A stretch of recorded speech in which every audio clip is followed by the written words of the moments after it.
Hola, gracias por sintonizarnos. Bienvenidos a esta nueva edición de Hechos y Crónicas, Opinión Integral. Mi nombre es Daniela Bejarán. Bienvenidos. Hola, qué gusto saludarlos. Mi nombre es Juliana Galvis. A continuación, nuestros titulares. Para hoy les tenemos un video que nos hará reflexionar. Más adelante nos vemos. Todos hemos vivido esta pandemia de diferentes maneras. Sin embargo, tenemos algo en común. Y es que hemos visto situaciones aparentemente sin solución.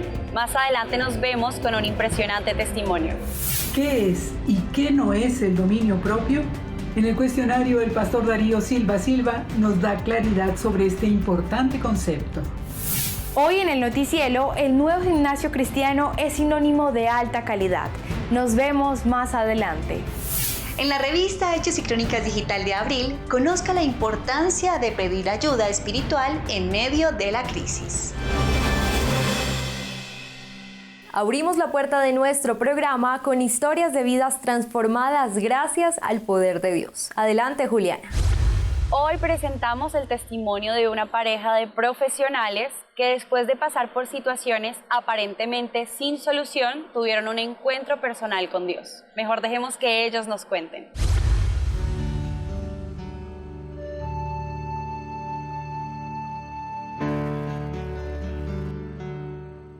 La autosuficiencia en mí surge como una forma de tapar mis debilidades de carácter, de temperamento incluso.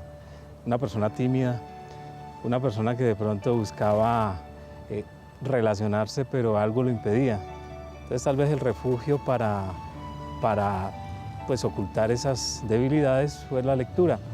Entonces al leer entendí que era una forma de llegar a ciertos círculos, de conocer muchas cosas, compartir con otros y estar a la altura de ellos, de tal manera que eso me da una seguridad tremenda. Yo pienso que en esa época yo consideraba que Dios era simplemente un ser muy importante, pero hasta cierto punto mi vida hacía que se centrara en mí. Era el centro de todo. El yo estaba, digamos que, centrando todas las actividades y por tanto Dios, pues sí, un ser supremo, un ser importante, pero no hacía parte de mi vida. Eso me lleva incluso a ser un poco utilitarista. Buscaba simplemente el satisfacerme a mí mismo y buscar en otros lo que me pudiera servir. De ellos, pues, me hacía ser autosuficiente y lo que me servía de otros lo utilizaba. Yo no deseaba tener hijos porque desde muy pequeña yo me entero de que fui no deseada. Esto crea en mí un deseo de nunca tener familia, de no involucrarme sentimentalmente y más bien desarrollarme como una mujer profesional. Porque esto me ataba a mí a una persona, tenía pues que adquirir un compromiso con esa persona y también si la persona deseaba tener hijos, pues yo no le iba a responder de la misma manera. Mi vida, por eso digo yo que era de dos facetas o de dos fases, una interna, una íntima, que solamente ese ser supremo pues, que yo no reconocía sabían y yo mismo. Y la demás, la que las personas conocían de mí externamente. Al poco tiempo de nosotros casarnos con Juan Carlos, decidimos dejar un tiempo sin tener hijos. Esto pues facilitaba las cosas para mí, pero ya cuando decidimos como pareja que sí deseábamos tener hijos, nos involucramos en la nueva era y ahí realizamos unas prácticas que eran más de hechicería que otra cosa.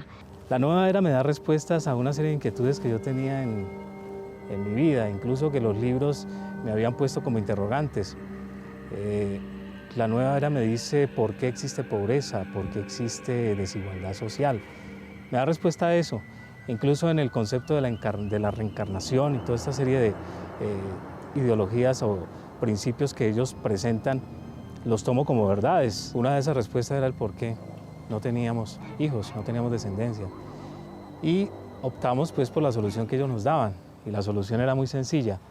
Era buscar a través de los métodos que ellos nos ofrecían, es decir, toda esta serie de actos que buscan simplemente tratar de artificiosamente concebir Eso incluía prender velas según el color, también prender incienso. También nos recomiendan, para poder concebir un hijo sano y normal, hacer recortes de niños que fueran muy bonitos, de poderlos visualizar, de poder también tener ese hijo que queríamos. Pero eso incluía también una limpieza del cuarto donde nosotros dormíamos, donde lo íbamos a concebir. Incluso nos metieron en la intimidad porque nos decían de qué manera teníamos que buscar ese hijo íntimamente y pensamos, sí, en unidad con mi esposa en ese momento que era una respuesta y que podíamos optar por ese camino. Pero esto realmente lo que estaba haciendo en nuestra vida era arruinarla, tanto económicamente como espiritualmente, porque la relación nuestra se estaba deteriorando poco a poco. Fue un momento de escepticismo, fue un momento en que choco con la creencia de la nueva era porque encontré la otra faceta que me lleva a confrontar una práctica que no distaba mucho de la hechicería. Entonces me pregunto yo en qué estamos, y esa fue el interrogante que me hice yo mismo y nos hicimos con mi esposa en una práctica que, vuelvo y les digo, no dista mucho de hechicería, en un sitio con una sanación que se quería realizar. Noto que ese no es el camino y la verdad que yo sentí un gran temor. Un temor que me lleva a clamar a Dios, tal vez por instinto, ¿no? Lo hice así, de esa manera, oro al Señor sin saber orar, o por lo menos sin conocer un poco lo que es una relación con un Dios, un ser supremo. Conocemos de Cristo gracias a una amiga mía que nos lleva a la iglesia. Ella nos lleva a un sitio donde nosotros conocemos personas que basan sus acciones en la palabra de Dios. Eso nos llamó mucho la atención. Y también vemos que ahí los hijos son vistos como una bendición y no como un estorbo, como lo tenía yo pensado. Ahí empezamos a desear tener una relación ya personal con Jesucristo. Le entregamos todas las áreas de nuestra vida, incluyendo ese deseo nuestro de tener un hijo. Aquí en esta iglesia nos ayudan en la oración, tanto como en la familia de Juan Carlos, que ya conocen de Cristo, y la iglesia. Oramos sin cesar por ese bebé que no llegaba, porque cuando ya lo deseábamos con tanta ansiedad, no podíamos tener ese embarazo. Lo intentábamos varias veces y no lo lográbamos. Para muchas personas el encuentro con Jesucristo puede ser emocional. Para mí fue sincero, porque yo estaba necesitado realmente. En mi vida emocional existía un desarreglo, todo estaba en desorden. Yo necesitaba que alguien de afuera, externo pero conocedor de mí, me organizara mi mundo interior, todo aquello que por mucho tiempo lo tenía como abandonado. Y así fue, recibí a Cristo, fue un momento muy lindo y empezó mi primer amor, es decir, me enamoré de Cristo y empecé a vivir con Él y empecé a entregarle todas las áreas de mi vida. No fue que inmediatamente se solucionaran todos los problemas. Empezaron a haber dificultades, presentarse obstáculos que me confrontaban.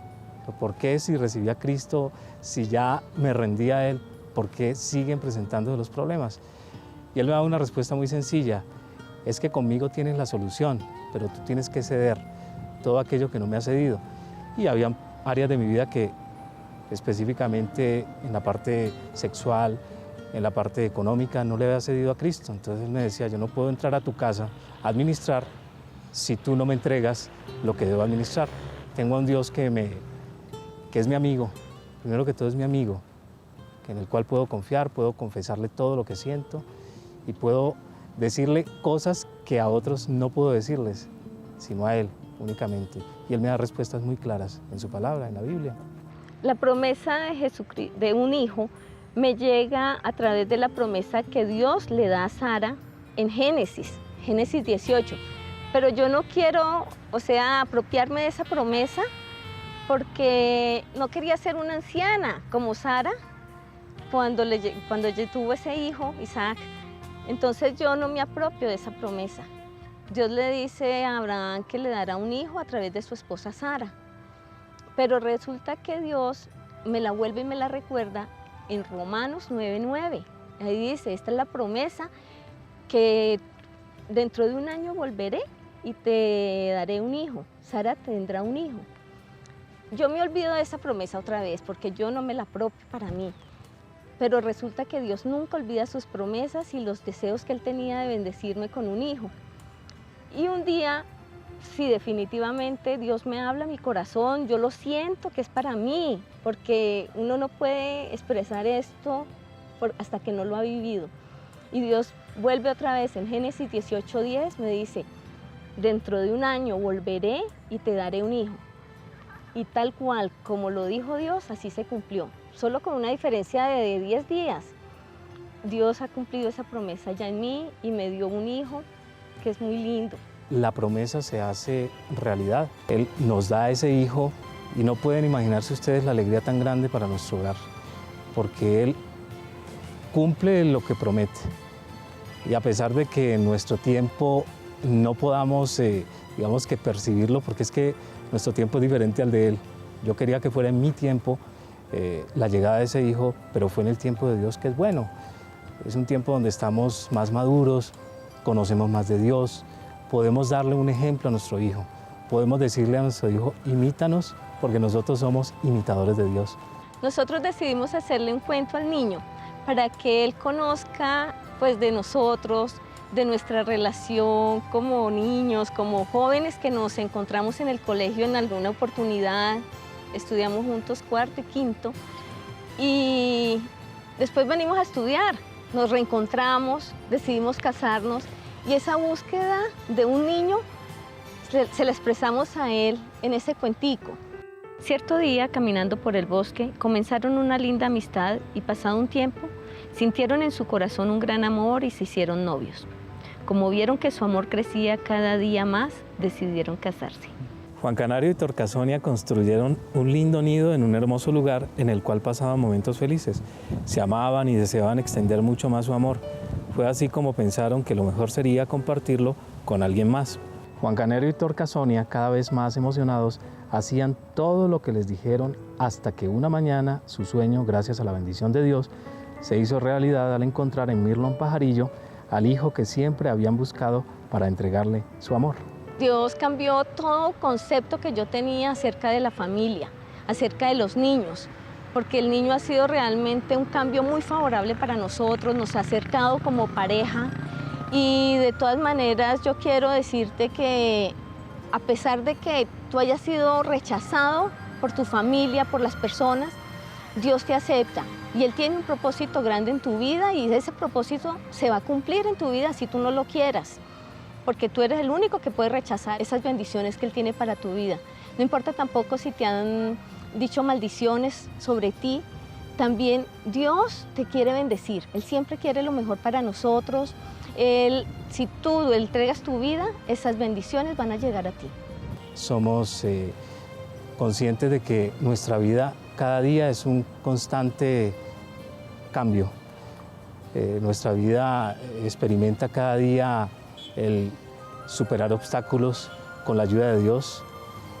Tenemos plenamente convencimiento de que Dios está al control de todo, que pueden suceder cosas difíciles, cosas malas a nuestros ojos, pero sabemos que si están al control de Dios, son el propósito de Él y son buenas. Impactante testimonio. Historias como estas nos recuerdan que la restauración de Dios es completa. Recuerde que las puertas de nuestra iglesia, Casa sobre la Roca, están abiertas para usted y su familia. www.casarroca.org. Nos vemos dentro de 8 días con nuevas historias de vidas transformadas gracias al poder de Dios. Y recuerda, prevenir es responsabilidad de todos.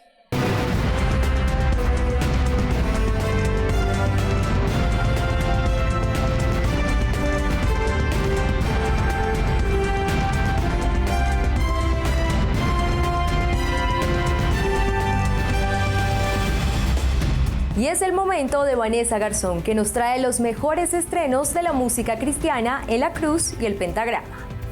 El mexicano, cantante y pastor Jesús Adrián Romero siempre nos hace reflexionar con sus canciones. Nos presenta su nuevo sencillo que se llama Olvidé cuidar mi huerto.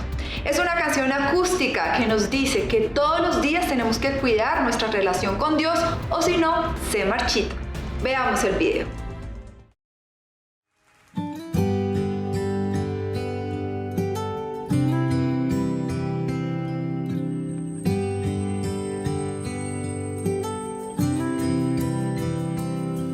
Olvidé cuidar mi huerto por cuidar huertos ajenos. Olvidé labrar la tierra que hay en mí. Olvidé sentarme a solas y escuchar ahí tu voz. Olvidé cerrar mis ojos y sentir. Y se secó el río que llenaba mi interior, la fuente que a mi huerto vida dio, se secó.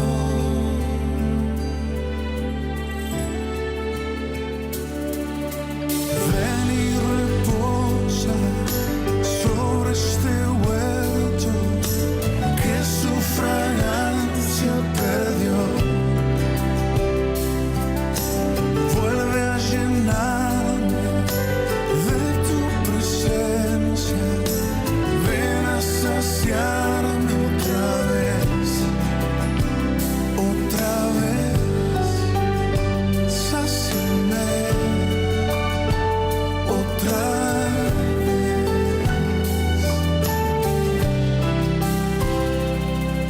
Olvidé voltear a verte, limité mi devoción, descuidé aquellos momentos de oración.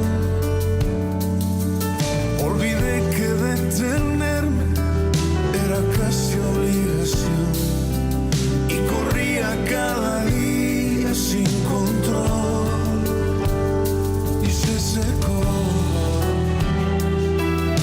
el río que llenaba mi interior, la fuente que a mi huerto vida dio, se secó. Ven y reposa sobre este huerto que su fragancia perdió. Para la otra semana les tenemos un video que los llenará de paz.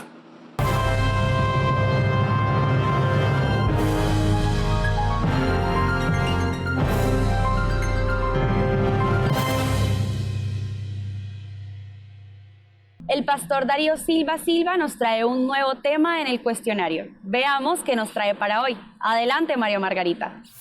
En la segunda carta a Timoteo, capítulo 1, versículo 7, Pablo nos dice que Dios nos ha dado, entre otras cosas, el dominio propio. ¿Cómo entender este concepto? El pastor Darío Silva nos ofrece instrucciones precisas para ejercer el dominio propio. Pastor Darío Silva, en su libro El fruto eterno, usted habla del dominio propio como fruto del Espíritu. ¿Por qué, pastor, se cambió el término templanza por dominio propio?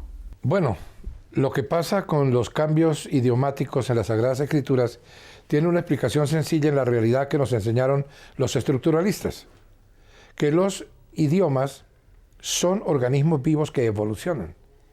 Una palabra pudo significar algo hace 500 años y hoy tener un significado contrario.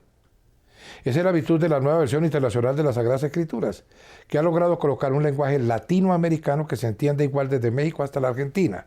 Jean-Paul Sartre dijo, creo que con mucha razón en este caso, que las palabras a fuerza de usarlas han perdido su significado.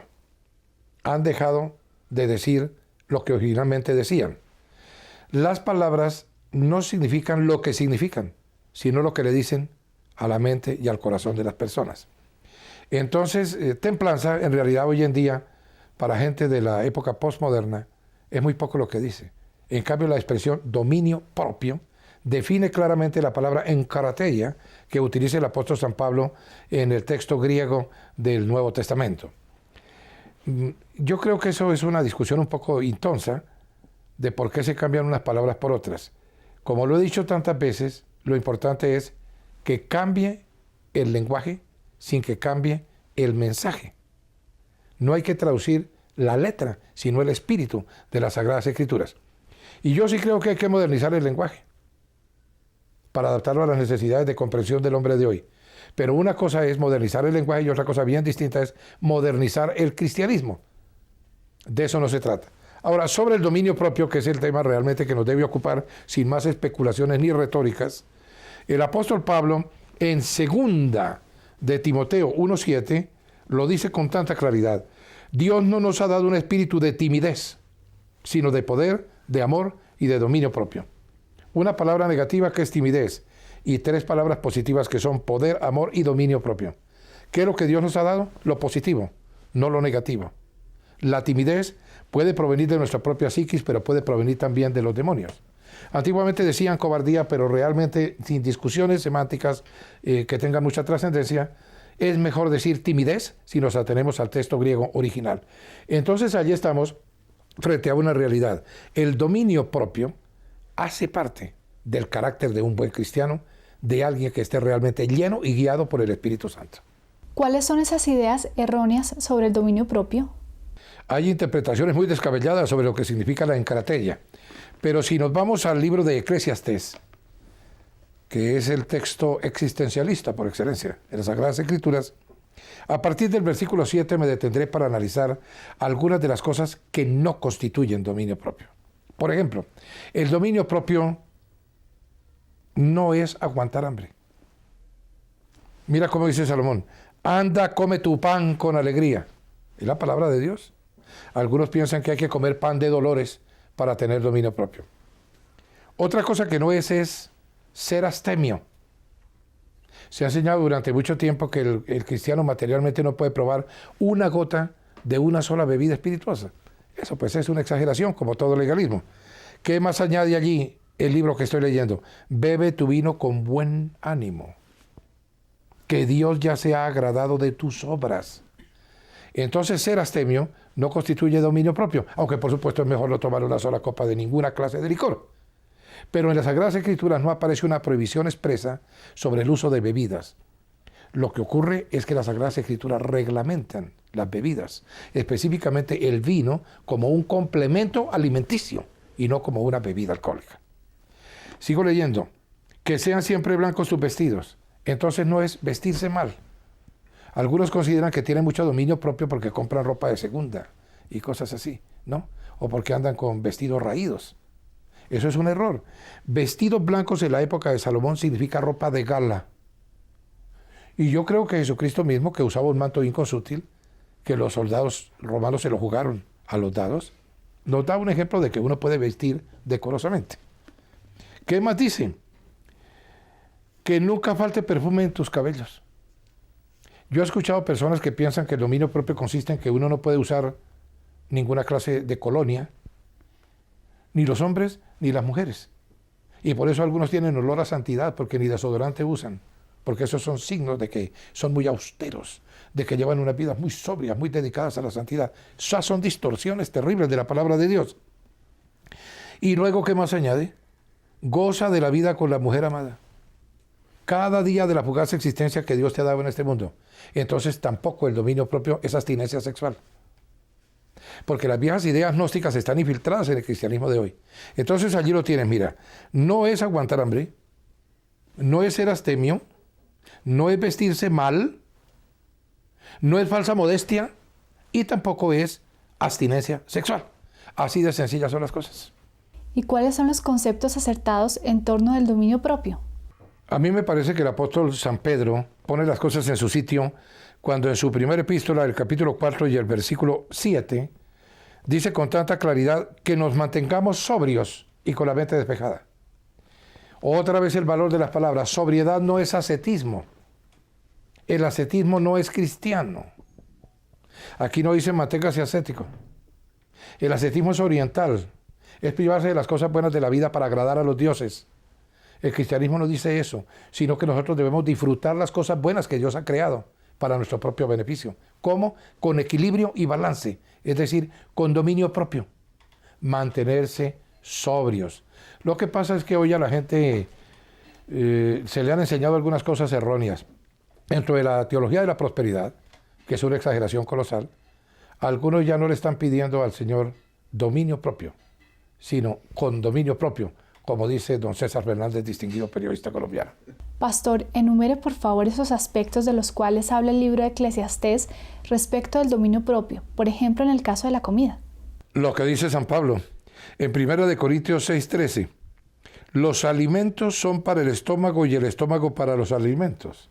Así es, y Dios nos los destruirá a ambos. Tanto el alimento como el estómago va a ser destruido. Es que la vida no consiste en lo que nosotros comemos, aunque por supuesto debemos comer para vivir y no vivir para comer. La gula es realmente un pecado capital, como se ha calificado en el cristianismo clásico. Y por supuesto hay personas que son esclavos de lo que comen. Y hoy en día, con la comida basura, con tantos complementos falsos de nutrientes, supuestos, etcétera, que le dan a la alimentación, lo que se ha conseguido es que la gente se engorde y se enferme, pero no que se nutra.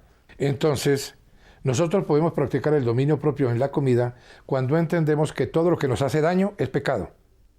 Porque si con la alimentación estamos vulnerando nuestro cuerpo, destruiremos el templo del Espíritu Santo y entonces Él nos destruirá a nosotros.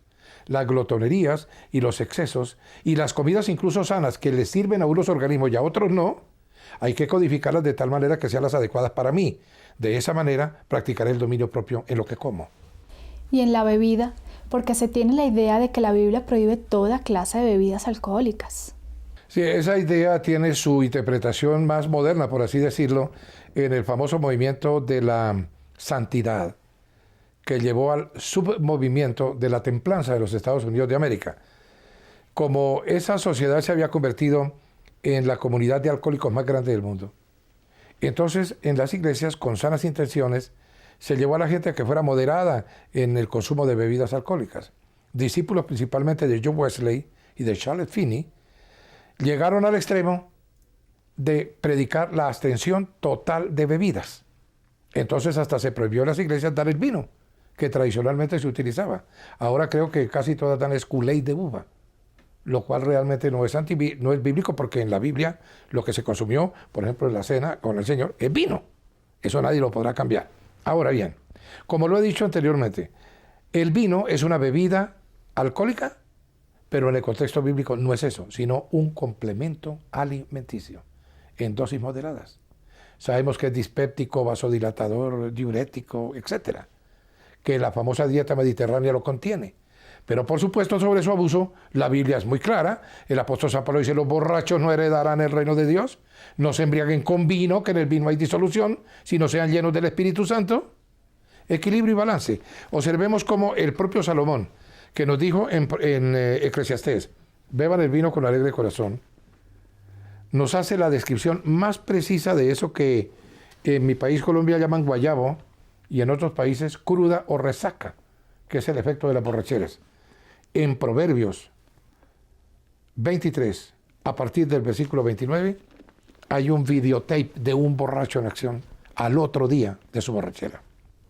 ¿De quién son los lamentos? ¿De quién los pesares? ¿De quién son los pleitos? ¿De quién las quejas? ¿De quién son las heridas gratuitas? ¿De quién los ojos morados? Del que no suelta la botella ni deja de probar licores. No te fijas en lo rojo que es el vino, ni en cómo brilla en la copa, ni en la suavidad con que se desliza, porque acaba mordiendo como serpiente y envenenando como víbora. Tus ojos verán alucinaciones y tu mente imaginará estupideces. Te parecerá estar durmiendo en alta mar, acostado sobre el mástil mayor, y dirás: me han herido pero no me duele, me han golpeado pero no lo siento. Cuando despertaré de este sueño, iré a buscar otro trago. Entonces fíjese usted cómo en las Sagradas Escrituras el apóstol San Pablo le dice a su discípulo Timoteo: no siga tomando agua que está contaminada, porque usted tiene problemas en su flora intestinal, consuma bien un poco de vino. Pero es el mismo que escribe admoniciones muy fuertes sobre el abuso de las bebidas alcohólicas. Como tantas veces lo hemos dicho, el cristianismo es cuestión de equilibrio y balance. Eso es todo. ¿Y el dominio propio en el vestuario? Bueno, sobre el dominio propio en el vestuario y en el arreglo personal en general, ha habido una multitud de interpretaciones descabelladas entre los evangélicos, principalmente durante el desarrollo del siglo XX. Los legalistas prohibieron el uso de joyas, el uso de cierto tipo de vestuario. Se llegó a decir que, como en la ley de Moisés se había escrito: no usará el hombre traje de mujer ni la mujer traje de varón, que entonces los blue jeans eran traje de varón, Pero lo que no explicaron o no entendieron es que en la época en que Moisés escribió eso, había faldas masculinas y faldas femeninas. Y que hoy también hay pantalones masculinos y pantalones femeninos, que es la índole de la vestidura a lo que se está refiriendo la ley de Moisés. Pero bueno, eso no es importante. Yo veo algunas cosas esclarecedoras. Por ejemplo, en el libro de Proverbios, en el 31:22, cuando viene hablando de la mujer que agrada a Dios, de la mujer virtuosa, de la mujer creyente, de la mujer que es un ejemplo dentro de la sociedad, dice entre otras cosas esto: de lino fino y púrpura es su vestido. Entonces, ¿en qué quedamos? De lino fino y púrpura es su vestido. No significa que para ser una buena cristiana, una señora tiene que lucir ropa de marca. Todo el mundo se debe vestir a la altura de su circunstancia económica, de su capacidad financiera, pero debe hacerlo con decoro y, si es posible, con elegancia, entendiendo que elegancia no es extravagancia, elegancia es sencillez. Ahora, sobre el uso de las joyas, por ejemplo, Pedro les dice a las mujeres que no se atavíen tanto con joyas externas, porque las verdaderas joyas de la mujer están en el interior. Y eso lo tomaron como base para decir que las mujeres no podían usar ninguna clase de atuendo de esa naturaleza. El propio Pedro, en la misma escritura, dice: así se ataviaban en la antigüedad las santas mujeres que estaban sometidas a sus maridos. Pero yo me devuelvo a ver cómo se ataviaban las viejas mujeres que se sometían a sus maridos, y en Génesis 24 encuentro la historia de cuando el hijo de Abraham se encontraba ya en edad de casarse. Su padre envió a un criado que tenía de toda su confianza, llamado Eliezer, a la actual Irak, allí a Padán Aram, en Mesopotamia, a buscar la mujer. Y entonces es el famoso encuentro del criado de Abraham con Rebeca. Y mira el relato que hace Génesis 24:22. Cuando los camellos terminaron de beber, el criado tomó un anillo de oro que pesaba 6 gramos y se lo puso a la joven en la nariz. También le colocó en los brazos 2 pulseras de oro que pesaban más de 100 gramos. Los regalos que enviaba Abraham para su futura nuera. Y no podemos decir que Rebeca no era una mujer virtuosa porque usaba joyas. Pero por supuesto, el dominio propio en el vestuario significa también modestia. Es decir, cierta honestidad en la forma de vestir. Porque a veces hay unas que van vestidas, o mejor dicho, desnudas, y uno cuando las ve que vienen por ahí, les alcanza a leer un letrero en la cabeza que dice: esto se alquila. No hay derecho a que esas cosas sucedan. Estoy recordando en este momento, curiosamente, una película de Mario Moreno, Cantinflas, que se llamó precisamente El Padrecito, donde él hacía muy buena teología en términos latinoamericanos. Y en uno de sus sermones decía: oiga, mano, pero es que ahora sí uno no sabe a qué atenerse, cómo han cambiado las cosas. Antes veía venir una mujer y pensaba: ¿cómo se verá desnuda? Ahora la ve venir y lo que piensa es: ¿cómo se verá vestida? Hablemos del dominio propio en las riquezas. El dominio propio en las riquezas, lo más importante de todo. Siempre recuerdo al gran apóstol del Evangelio, el más grande durante todo el siglo XX, sin lugar a dudas, quien dijo esta cosa extraordinaria: el dinero es muy bueno como esclavo, pero es muy malo como amo. No se trata de servirle al dinero, sino de servirse del dinero. Observa cómo el apóstol San Pablo le escribe a Timoteo, que estaba frente a una iglesia rica en Éfeso. Y en la primera carta, el capítulo 6, el versículo 17, les dice: a los ricos, mándales que no sean arrogantes. No dice que entreguen las riquezas, que se vuelvan pobres, que hagan votos de pobreza. No lo dice. Ni que los expulsen de la iglesia. Sino que no sean arrogantes, ni pongan su esperanza en las riquezas que son tan inseguras, sino en Dios, que nos provee de todo en abundancia para que lo disfrutemos. Oiga lo que dice la palabra de Dios. Las riquezas son para disfrutarlas. El gran problema es que la gente vive hablando: mi finca, mi carro, mi casa. No se puede utilizar el mí, porque nada es nuestro, todo es de Dios. Solo que Él en su infinita misericordia nos permite administrar algunas de sus cosas. Entonces, ¿qué dice Pablo dando claves maravillosas? Mándales a los ricos que hagan el bien, que sean ricos en buenas obras y generosos, dispuestos a compartir lo que tienen. De este modo, atesorarán para sí un seguro caudal para el futuro y obtendrán la vida verdadera. Como lo he repetido tantas veces, el dinero no es bueno ni malo, es neutro. Es bueno o malo el corazón del hombre si utiliza el dinero para bien o para mal. Pero es muy triste reconocer que hoy en día siguen vigentes 2 tendencias en la iglesia cristiana igualmente catastróficas. La teología de la miseria. Vivir en el tugurio de latas y cartones, comiendo desechos alimenticios, a lo San Martín de Porres, para agradar a Dios. Que a Dios le encanta que nosotros seamos bien miserables. Y por otra parte, la teología de la prosperidad, el sueño americano del Evangelio, pues, que yo vengo a Cristo para ganar casa, carro y beca. Son exageraciones. Todavía sigue vigente lo que analizó muy bien el gran sociólogo alemán Max Weber, cuando se dedicó a examinar el fenómeno del gran crecimiento económico de los Estados Unidos de América, que está basado única y exclusivamente en los principios económicos y financieros de la Biblia, lo que él llamó la ética protestante del trabajo. Lo que dice la Biblia es que si nosotros nos esforzamos, trabajamos arduamente, y aparte de eso cumplimos esos principios económicos y financieros de la Biblia, no nos faltará lo necesario y además podemos obtener prosperidad. Porque Dios dice, yo soy el dueño de las riquezas. El oro, la plata, las piedras preciosas son mías. Entonces, el dinero, poco o mucho que pasa por nuestras manos, hay que utilizarlo en la voluntad de Dios, para hacer un poco de justicia social, para ayudar a los necesitados, para el crecimiento de la obra del Evangelio. Eso es todo. Las riquezas en sí mismas no son malas. Y observe usted que en el caso de los propios Estados Unidos de América, desde los fundadores entendieron, cuando ya establecieron su billete, que todo depende de Dios. Y en cada billete de la Reserva Federal de los Estados Unidos usted lee, In God we trust, en Dios confiamos.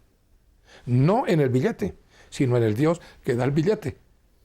Entonces no hay que hacerse tantas preguntas de por qué en unos lugares del mundo la gente progresa más que en otras. Porque si hay una gran distorsión sobre el manejo de los bienes materiales, es evidente que puede haber miseria o puede haber gran prosperidad. Los judíos, por ejemplo, se basan en este libro en toda su economía y son una de las comunidades más prósperas del planeta. Eso nadie lo puede tapar con las manos. Digamos pues la verdad, las riquezas son muy buenas cuando se utilizan en la obra de Dios. Son muy malas cuando tenemos el becerro de oro instalado en nuestro corazón. Y en la iglesia, desgraciadamente, cuando vemos ese espectáculo de tantos que practican una especie de teología del rey Midas, que todo lo que toca se convierte en oro. A veces siente uno el látigo de Jesús rastrillando en los alrededores de algunos templos cristianos, francamente. ¿Y qué nos puede decir, pastor, sobre el dominio propio en el sexo? El dominio propio en el sexo. ¿Qué problema el tema sexual en las iglesias? Porque lo descuidaron tanto que llegaron a distorsionarlo.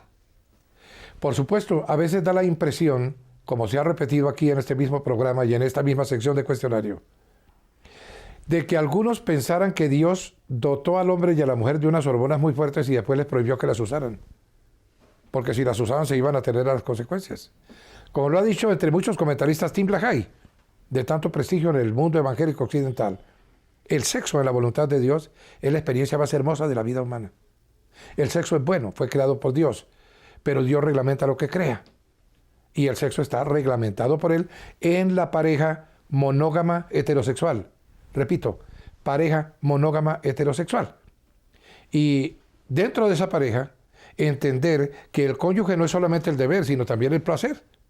Porque en la palabra de Dios encontramos buenas razones para entender que en su voluntad no solamente Él quiere, sino que ordena que el hombre y la mujer que Él ha bendecido en el santo matrimonio se deleiten el uno en el otro, en el amor humano. Eso no tiene absolutamente nada de malo. Hay que leerse de vez en cuando el Cantar de los Cantares, en vez de estar buscando en libros paganos como el Kama Sutra, orientaciones a prácticas de sadomasoquismo, que lo único que conducen, según ellos piensan, es al cumplimiento del karma. La única forma de defender la pureza es hablarle a los jóvenes con pureza de la verdad respecto del sexo. Ahora, el dominio propio, pues está muy bien dicho en la historia de José en Egipto. Hay una telenovela de acoso sexual tremenda aquí, cuando la mujer de Potifar puso los ojos en José. Estoy en Génesis 39 y voy a leer porque es interesante el relato. José tenía muy buen físico y era muy atractivo. Después de algún tiempo, la esposa de su patrón empezó a echarle el ojo y le propuso, acuéstate conmigo. Pero José no quiso saber nada, sino que le contestó, mire señora, mi patrón ya no tiene que preocuparse de nada en la casa porque todo me lo ha confiado a mí. En esta casa no hay nadie más importante que yo. Mi patrón no me ha negado nada excepto meterme con usted, que es su esposa. ¿Cómo podría yo cometer tal maldad y pecar así contra Dios? Mire la integridad de este muchacho. Hoy en día cualquiera de los gigolós que pululan en la sociedad posmoderna pensaría, aquí estoy hecho, me acuesto con la mujer del patrón y sigo escalando. Pues que como hay un patrón de los patrones más arriba que ve lo que haces. Bueno, Y por más que ella lo acosaba día tras día para que se acostara con ella y le hiciera compañía, José se mantuvo firme en su rechazo. Un día, en un momento en que todo el personal de servicio se encontraba ausente, José entró en la casa para cumplir con sus responsabilidades. Entonces la mujer de Potifar lo agarró del manto y le rogó: acuéstate conmigo. Qué vieja tan cansona, hola. Pero José, dejando el manto en manos de ella, salió corriendo de la casa. Entonces, claro, esta mujer, muy ofendida por el rechazo erótico de José, cuando vuelve su marido, tiene el manto en la mano, dice: huyó desnudo porque vino a violarme y yo resistí. Y la venganza de esta mujer hace que José termine en la cárcel. Ya conocemos la historia. De la cárcel salió para ser el primer ministro de la superpotencia de ese tiempo. ¿Por qué? Porque supo conservar su pureza. De tal manera que yo creo que el tema hay que ponerlo en orden, sin excesos en uno o en otro sentido. Hay dominio propio en el sexo cuando lo realizamos dentro de la pareja bendecida por Dios en el santo matrimonio. Pastor, si lo que no está claramente reglamentado en la Biblia se debe regir por la conciencia, ¿cómo evitar que se produzca una especie de choque con la libertad de conciencia a la que muchos acuden para hacer lo que les parezca? Ah, sí, claro, pero eso ya no es libertad de conciencia, sino libertinaje inconsciente, como alguien lo ha llamado. En 1 Corintios 6:12 hay una clave maravillosa dada por el apóstol. Todo me está permitido, pero no todo es para mi bien. Todo me está permitido, pero no dejaré que nada me domine. Observemos bien, cuando él dice todo me está permitido, la palabra todo no cobija todo, sino todo lo que no está reglamentado en las Sagradas Escrituras. Lo que la Biblia haya reglamentado, lo que esté prohibido u ordenado, hay que obedecerlo, sin ninguna clase de parpadeo. Ahora, hay cosas que, como la Biblia se escribió hace tanto tiempo, lo que traza son pautas generales. Usted no encontrará que allí se diga, no abortarás, pero dice no matarás, para citar un solo ejemplo de cómo se puede interpretar en la actualidad lo que se dijo hace tantos siglos. Entonces, la regla de oro es guiarse por la conciencia. Una de las grandes conquistas del protestantismo es precisamente la libertad de conciencia y la libertad de examen. El problema es que las Sagradas Escrituras entendemos, principalmente por las enseñanzas de San Pablo, algunos grados o niveles o clases de conciencia. En primer lugar, hay buena conciencia. Una conciencia guiada por el bien, orientada hacia la ética, hacia la moral. Tenemos por otra parte la conciencia débil. No significa que es mala, sino que es débil y hay que fortalecerla. Tenemos de otro lado la conciencia encallecida. Es la de aquella persona que a fuerza de ir haciendo cositas que le parecen insignificantes, va haciendo eso como encalleciendo la conciencia y va metiéndose en cosas mayores aún. Tenemos por otra parte la conciencia corrompida, con la que sí ya no hay nada que hacer. Es la de esa persona que todo lo juzga malo, porque desde su conciencia todo lo ve malo. Porque como dijo Campoamor, en este mundo traidor nada es verdad ni es mentira, pues todo tiene el color del cristal con que se mira. Un cristal manchado de una conciencia inmunda ve todas las cosas inmundas, porque lo juzga por apariencias sin entrar al fondo del asunto. Pero finalmente entonces el apóstol, en medio de ese problema de buena conciencia, débil conciencia, conciencia callecida, conciencia corrompida, cuando nos enseña sobre la libertad de conciencia, nos dice: siempre que vayas a tomar una decisión sobre algo que no encuentras claramente reglamentado en la Biblia, prohibido u ordenado, consulta tu conciencia, la lámpara interior. Recuerda siempre que la moral, las normas externas es solo la conciencia de los que no tienen conciencia. Entonces, si usted es un hijo de Dios, debe entender, preguntándose frente a esa situación: ¿lo que voy a hacer es necesario, conveniente, oportuno? Si no es necesario, aunque sea conveniente y oportuno, no lo hagas. Si es conveniente, pero no es oportuno ni necesario, tampoco lo hagas. Y si es oportuno, pero no conviene, ni se necesita, tampoco lo hagas. Es necesario, ahí sí es cierto, que sea conveniente, oportuno y necesario para tomar la decisión. Quisiera decir finalmente que la palabra utilizada por el apóstol San Pablo en la enseñanza a los Gálatas sobre el fruto del Espíritu Santo para definir el dominio propio es enkarateia, moderación de apetitos y pasiones. Es la traducción más exacta que se puede dar de esa expresión griega. Yo he comparado el dominio propio con lo que ocurre con un automóvil. Los automóviles tienen varios artefactos y varios usos. No solamente acelerador, sino también freno, palanca de cambios, cabrilla para la dirección, luces para indicar cómo me estoy moviendo o si me voy a aparcar, y por supuesto reversa, y estacionamiento. Si usted es un buen conductor, usted tiene en caratella. Usted va manejando cada uno de los aparatos con cada una de las propiedades que tiene, de acuerdo con las necesidades de la vía donde está metido con su automóvil. Ese es su propio ser. Yo soy un automóvil vital, con una serie de funciones. No solo debo acelerar o quedarme parqueado, sino que debo respetar los semáforos, ir a la velocidad promedio que está autorizada en esta autopista de la vida, y eso me sacará adelante en medio de los embotellamientos y de los accidentes que se suelen presentar. Dominio propio. La sola expresión define de qué se trata. Y yo creo que es un momento en el cual, en la inmoderación de costumbres que se está apoderando de la juventud actual, es de absoluta indispensabilidad de enseñanza de las iglesias. Hay que tener dominio propio. Hay que hacer las cosas razonablemente, con equilibrio y balance, porque esa es verdaderamente la voluntad de Dios para nuestras vidas. La determinación es la fuerza que tiene el poder para limpiar nuestro corazón de todo trazo de olvido, ignorancia o pereza. Los invito a ver el noticiero y gracias por su sintonía.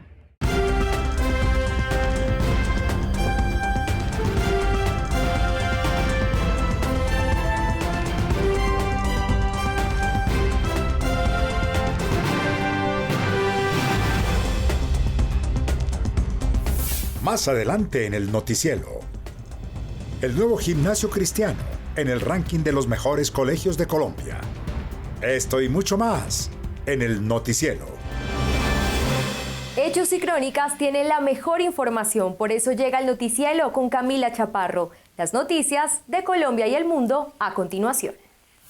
El nuevo gimnasio cristiano sigue posicionándose entre los mejores colegios de Colombia. El nuevo gimnasio cristiano de Cota es una institución educativa fundada por el pastor Darío Silva Silva para aportar a la sociedad jóvenes líderes comprometidos con el desarrollo del país a través de la educación integral brindada por el NGC. En la actualidad, y pese a los obligados cambios que el mundo tuvo que afrontar a raíz de la pandemia por COVID-19, la educación se transformó y la pedagogía tuvo que innovar a través de sus docentes que por medio de su vocación siguieron enseñando en las instituciones educativas. El nuevo gimnasio cristiano ni por un solo momento abandonó su misión. Empezó un proceso educativo desde la virtualidad. Ese nuevo modelo generó ventajas en muchas competencias de los estudiantes y por ende de la institución frente a otros centros educativos a nivel nacional.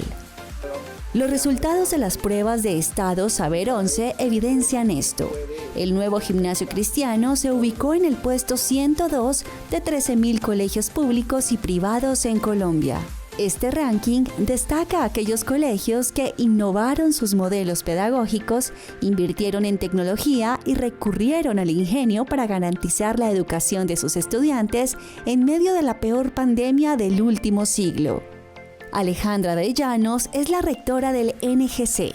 Junto a la mesa directiva y el equipo de docentes han buscado siempre mantener un alto estándar de calidad, por lo cual desde el año 2010 han sido acreditados por parte de AXI, Asociación Internacional de Escuelas Cristianas. Esta acreditación se ha renovado en varias ocasiones y para el 2021, por unanimidad del jurado calificador, se recomienda que se le otorgue al NGC la reacreditación. Conseguir la acreditación significa que el centro educativo ha cumplido con 8 rigurosos estándares no negociables que certifican la calidad de los servicios educativos ofrecidos. Este proceso nos anima a evaluar y mejorar el aprendizaje estudiantil, enfocar en la eficacia organizacional y del programa educativo. Un colegio que tiene una estructura fuerte es un colegio que podrá responder de mejor manera a la visión que Dios le entregó y por supuesto con mayor calidad a las personas que confían en su horizonte institucional. Y hablando de eso, pues el mantenernos fieles a esa misión y a esa visión que el Señor ha entregado. En caso nuestro, pues en este momento en la cabeza del pastor Darío. De acuerdo a todo esto, de acuerdo a estos 9 elementos y a todas esas horas, a todos los instrumentos, artefactos, evidencias, la recomendación de este equipo es que el nuevo gimnasio cristiano sea reacreditado. En el año 2009, el Consejo Superior del Nuevo Gimnasio Cristiano, en cabeza del pastor Darío, toma la determinación de iniciar un proceso de acreditación por calidad. Y así en el año 2010, escogiendo ACSI, la Asociación de Colegios Cristianos Internacionales, no solamente por su trayectoria, sino también por exigir los más altos niveles de estándares de calidad, pero precisamente por su visión cristocéntrica que se alinea con la visión que Dios entregó al pastor Darío al fundar este colegio, hizo una visita exhaustiva y como conclusión encontramos que el colegio era apto para iniciar este proceso. Y fueron 4 años de arduo trabajo en cabeza de la doctora Norma Sofía Vanegas Torres, y en el 2014 conseguimos nuestra primera acreditación de calidad. Y fue muy hermoso porque nos dimos cuenta del respaldo permanente de Dios hacia la labor que hacíamos. Tenía una duración de 5 años, los cuales al terminar fueron expuestos a una visita que nos dio 1 año más de acreditación. Y nos tocó parar todo el año pasado por pandemia. Retomamos este año, tuvimos nuestra visita de verificación final en el mes de marzo. Fue un tiempo hermoso, recibimos muchos reconocimientos, especialmente a nuestra labor como comunidad. Hoy queremos decir que fue el Señor, que nos sentimos muy contentos de poder servirle desde el ámbito de la educación, que estamos muy agradados de que la labor que aquí se realiza exalte su nombre, porque en realidad el único objetivo es cumplir con la misión y la visión que Dios entregó al pastor Darío, que es preparar líderes cristianos basados en todos los principios y valores que la Biblia establece, con el único propósito de impactar un mundo que lo necesita, consolidando nuestro espíritu, renovando nuestra mente y fortaleciendo nuestro cuerpo en una sociedad en permanente cambio, que necesita líderes bilingües efectivos que traigan un mensaje de paz, de cambio y esperanza, en un entorno que necesita gritos desesperados de la verdad de Dios y su palabra. Y como conclusión, hoy podemos contarles que después de este arduo trabajo y el orden que hemos recibido y lo que nos ha permitido esforzarnos, hoy podemos celebrar juntos que tenemos el puesto 102 en el ranking de colegios entre 13.600 colegios del país. Y estamos muy contentos y muy agradecidos por el compromiso absoluto de nuestros trabajadores, de nuestros maestros, de nuestras familias, de los padres y estudiantes, que en equipo hemos logrado de verdad poner en alto el nombre de la educación cristiana, pero principalmente el nombre de nuestro Dios. Oren por su directora, porque ahora ella va a ser parte de un equipo de acreditación en unas semanas. Le va a tocar hacer otro colegio. Oren por ella para que también Dios la use. Y esa es la forma como un colegio acreditado empieza a madurar, cuando influencia a otros, cuando otros quieren emular lo que ustedes hacen. Los beneficios para la institución al contar con esta reacreditación son demostrar que satisface las crecientes demandas de los ministerios de educación nacional e internacional. Asegura la aplicación de una filosofía cristiana en todo el tejido académico del colegio, lo cual ubica al NGC dentro de la lista de colegios cristianos internacionales de calidad. El programa de acreditación de ACSI es un riguroso escrutinio que busca certificar la excelencia de los servicios educativos ofrecidos por colegios cristianos de calidad. Es el medio ideal para obtener el máximo reconocimiento a la calidad de cada aspecto del programa escolar a nivel internacional. Nosotros les felicitamos, honramos lo que están haciendo para el Señor y les animamos a dar el siguiente paso, a que continúen, a que aferren, que cultiven lo que Dios les ha dado y esos otros retos tan grandotes que por ahí hay escritos, que los sigan, y para eso se necesita la labor de todos. Doctora Alejandra, felicitaciones, gracias por habernos recibido y vamos a continuar. Nosotros estaremos haciendo un informe que a nivel de todo lo que son los hechos y datos, tú estarás verificándonoslo y estaremos presentando a la Comisión de Acreditación de Latinoamérica pues lo que el equipo haya dado. Muchísimas gracias. Yo quiero reconocerles como un ministerio que ha cambiado este país. Colombia no sería igual si Casa Roca no existiera. Y esto no son lisonjas, pero es una responsabilidad. Hay ciudades que no tienen un NGC. Hay ciudades que necesitan que este ministerio extienda sus manos y compartan. Ustedes tienen un hombre que Dios levantó y cambió esta nación en muchos aspectos. Ese legado hay que cuidarlo con celo, pero hay que desplegarlo, hay que enviarlo también, ¿verdad? Ustedes son una comunidad que están pasando por un momento tan hermoso. Este país lo necesita y ustedes son gente que han cambiado la historia de esta nación. Sigan haciendo historia y no alcanzamos a hacer ni 1000 colegios cristianos. Nosotros necesitamos seguir creciendo y seguir impactando en toda área. Universidades cristianas no tenemos, de pronto menos que esta mano, que los dedos de esta mano hay en este país. Hay mucho trabajo por hacer y gracias por haber hecho comunidad. La comunidad no nace de la nada, la comunidad hay que trabajarla. Esa fraternidad que pudimos colocar en los reconocimientos, esa fraternidad cuesta y ustedes están pagando el precio. Les bendecimos, muchísimas gracias.